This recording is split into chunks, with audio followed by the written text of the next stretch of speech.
slice of life stuff. I'm going to stop now. This guy's the star of the show.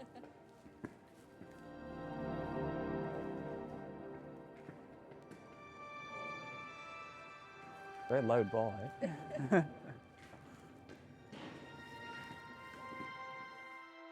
Here at Crow Hill, we're drawn to music that is shaped by place. We believe sound is formed as much by setting as by composition, molded by cultural context, what surrounds you, and where you're placed in time. I'm Theo, a composer and songwriter, and with Crow Hill, I visited a near and dear place, Paris. Paris's musical heritage is always a source of inspiration for me. Shaped by rebellion as much as refinement, it has long been a city of sonic and artistic contrasts. While a budding composer in my teens, I was introduced to romanticists such as Chopin, impressionists like Gabriel and Debussy, and modernists such as Boulez. Each of these figures left an indelible mark on me, but what also struck me was their deep connection to Paris itself. It was a living, breathing influence on their creative lives. As with every episode of this series, my primary wish is to delve deeper. By exploring the composers themselves, I aim to understand why Paris held such a powerful appeal for artists whose styles and temperaments were so different and whose work stretched across generations. Welcome to Adventures in Sound.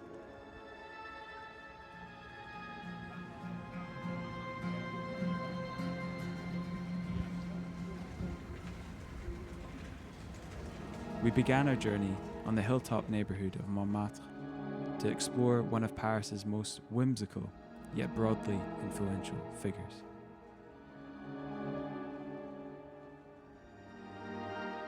Here I am just off 6 Rue Courtauld, right in the heart of Montmartre. Over a century ago, this was home to one of music's most eccentric and quietly revolutionary figures, Erik Satie. Satie lived here from 1890 to 1898 during a period which many call his Bohemian Montmartre years. At this time, the neighbourhood was a hub of creativity.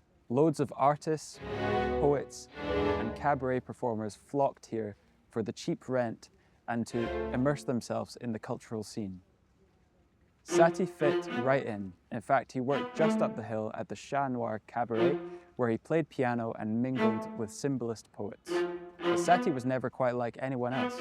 He walked around in identical grey velvet suits, 7 of them, and carried a hammer in case he needed self-defense.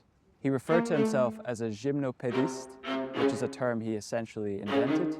This period at Rue Courtauld is where Satie wrote some of his most famous pieces, including the Nocienne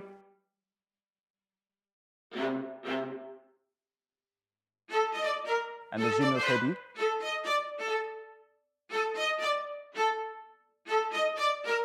These works were radically simple in a time where classical music was drowning in heavy ornamentation. Satie stripped everything down to its essence, slow, spacious melodies suspended over simple harmonies. It's this quality, music that creates an atmosphere rather than demanding attention, that makes Satie one of the earliest pioneers of what we now call ambient music. Long before Brian Eno coined the term, Satie was imagining music that was more part of an environment than a spectacle. He coined a concept called furniture music, which is music that's meant to blend into the background and be a part of life rather than a performance. Brian Eno, credited with defining the modern ambient genre, explicitly cited Satie as a precursor. You can hear Satie's influence in the slow tempos, repeating patterns and structures of minimalist composers like Steve Reich and Philip Glass, as well as modern ambient composers like Aphex Twin and neoclassical composers such as Olafur Arnalds and Nils Frahm.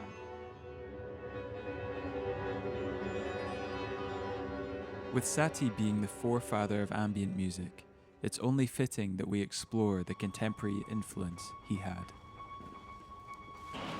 Okay.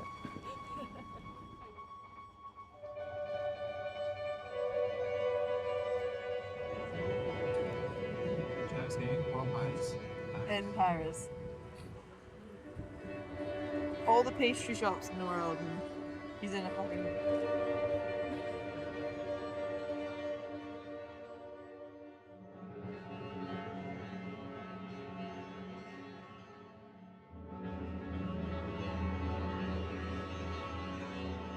We're heading to Motto Books for a Patch Point pop-up. Patch Point is a part synth retailer, part hands-on playground, and part learning hub for electronic musicians. It is deeply rooted in experimentation and education, inviting visitors to actively engage with the gear they showcase. I can't help but notice the striking and unique instruments on Darren's table. A few of them being Satie Lombards, which are a family of wooden encased, experimental electronic instruments created by instrument designer Peter Blasser. Rather than following traditional keyboard layouts, they invite intuitive, tactile interaction. I asked Darren if he could walk us through what they are capable of. So now you can hear it's much quicker, so it's a multi-tap delay. That's kind of the way that you can... This one is going through a filter.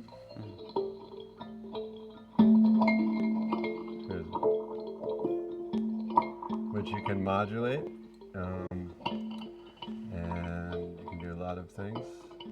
So I think the most interesting new development in the world of Satie Lombard is he started gold leafing the wood, and what that does is that acts as like an antenna. You can see when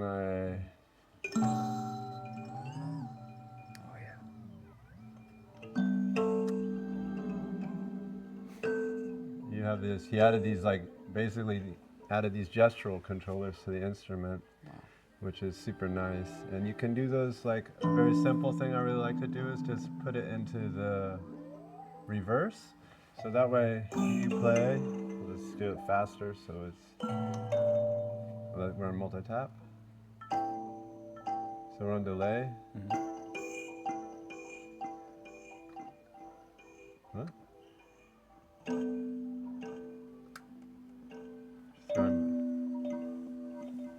You hear it going backwards?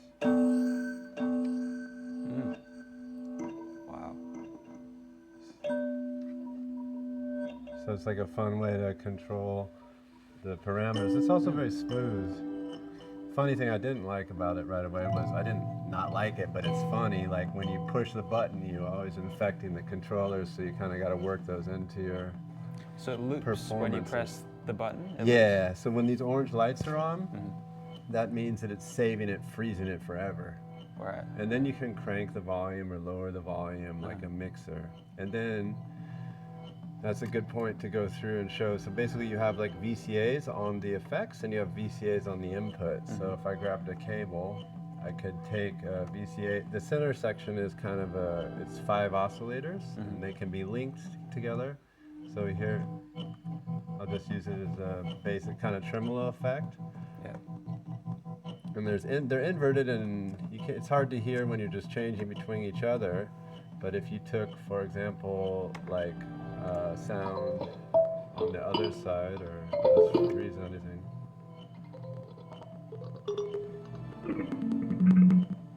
And well, it's probably better with doesn't really matter. And you put it here, then you have like, it's doing like a rotary effect. So that's so cool, because all the instruments are stereo. So that's like kind of a nice, and then they're like, depending on where you have the feedback set, they'll... So if someone had this instrument, how would one like get used to these parameters? Because I've noticed there's no like labeling at all.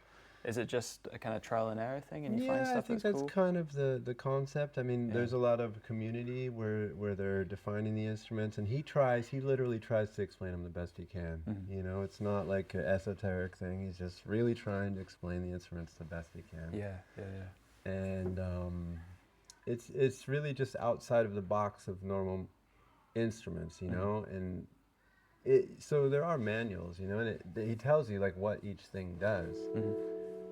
So It's, you know, but there's no Yeah. labeling on the I instrument. think I appreciate that because then you find stuff that you never would otherwise had it been labeled, you know? Because if you're looking for a particular thing, it's like the labeling helps a lot, but then you'll find stuff that you never would have, you know, usually. Yeah, absolutely. So it's about discovery, I guess, these instruments. Absolutely, and, Yeah. and the fun thing with bananas is if you, for example, if you're not thinking about it and you're like, oh, I want to send this also to here, but this is connected to here, then you're also like, Yeah, manipulate, yeah. you know, so sometimes you accidentally do stuff even if you're trying to do stuff, and, Yeah. it can become really nice because when the things are interacting with each other, Mhm. they kind of make music with each other, you Mhm. know, like if some envelope from some sound is affecting Yeah. another sound, it just kind of gives it a nice thing.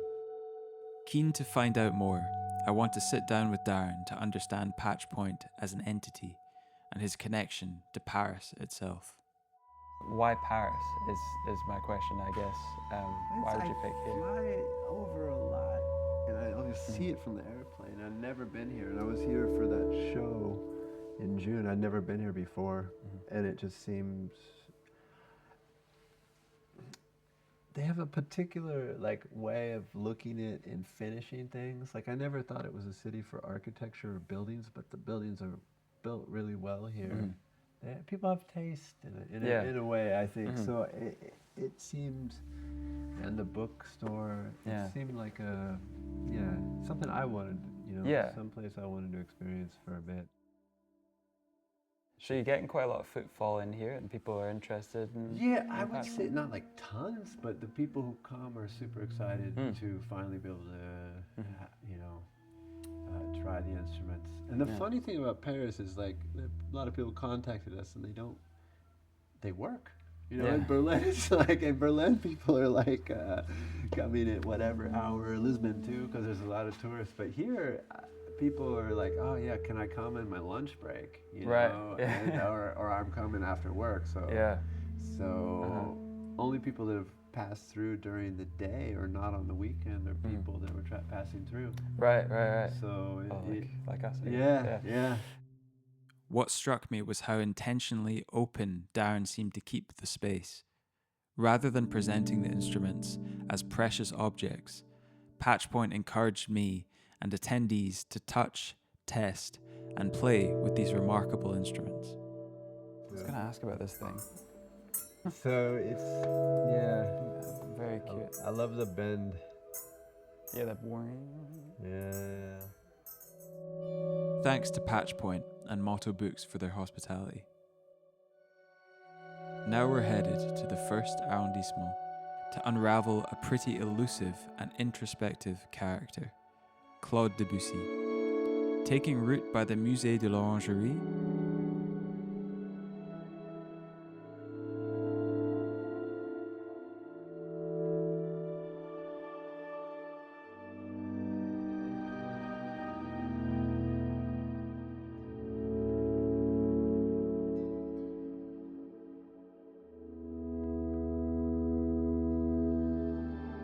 it was a fitting setting to explore parallels between Debussy and Monet, who shared an artistic approach that leans on atmosphere, pacing, and gradual shifts in tone.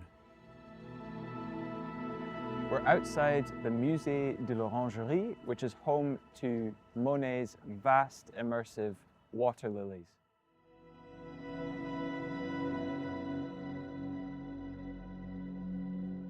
This is a fitting backdrop to talk about how Impressionism didn't just change visual art, but also changed the possibilities of music as well. Claude Debussy became a cornerstone of the Impressionist movement, although he famously shunned the term.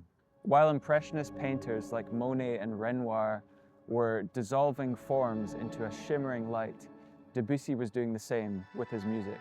Much like these paintings, Debussy's compositions are undeniably ethereal, and he incorporates a lot of close voicings into his compositions, with the melody becoming quite blurred with the harmony. Instead of following the stricter forms and harmonic rules of the Romantic era, Debussy favored more fluid structures, subtle colors and moods. and harmonies that seemed to float and not resolve in a conventional way. He disliked the dominance at the time of Germanic musical forms and once quipped that Beethoven's symphonies were too heavy to float. He often incorporated whole tone and pentatonic scales with ambiguous tonal centers, which potentially originated from his visit to the 1889 Exposition Universelle, where he first heard Javanese gamelan music. He later said Western harmony suddenly felt too engineered compared to the circular, shimmering sound of the gongs. Leaving Debussy behind, the next stop is a Chopin recital at a stunning Art Deco venue. Renowned for its exceptional acoustics, the space is crafted like a violin's resonant body, providing an ideal setting for his music. Grounded in Romanticist ideals, Chopin symbolizes a return to the piano as a direct, expressive instrument.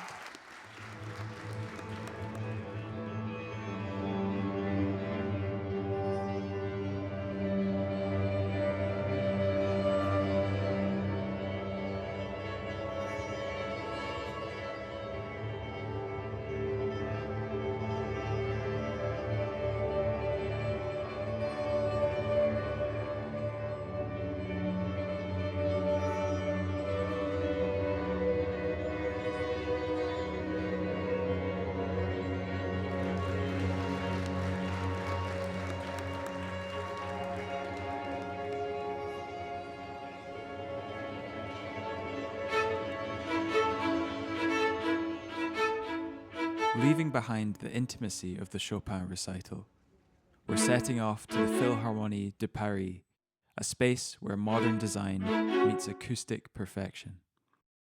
Guided by the pioneering vision of Pierre Boulez, the hall reflects his meticulous nature, conceived to capture every nuance of sound, allowing music to unfold with a remarkable clarity and depth. We're here at the Philharmonie de Paris, built in 2015 in the Parc de la Villette. It was conceived as a major cultural project to expand the Cité de la Musique and provide Paris with a world-class symphonic venue. Its largest hall, designed by architect Jean Nouvel, is named the Grande Salle Pierre Boulez, which reflects the association's deep connection with this composer and conductor. Boulez's musical language is defined by structural rigor, sonic innovation, and the rejection of traditional music conventions. He reacted strongly against musical traditions he deemed arbitrary, stylistically stagnant, and overly sentimental. He famously dismissed many 19th century romanticists and even some early modernists as insufficiently radical. This is in stark contrast to Paris romanticists such as Chopin, who valued elegance, emotional nuance, and the ideal of personal expression. Boulez sought to dismantle this through structure, serialism, and abstraction, and a detachment from popular taste.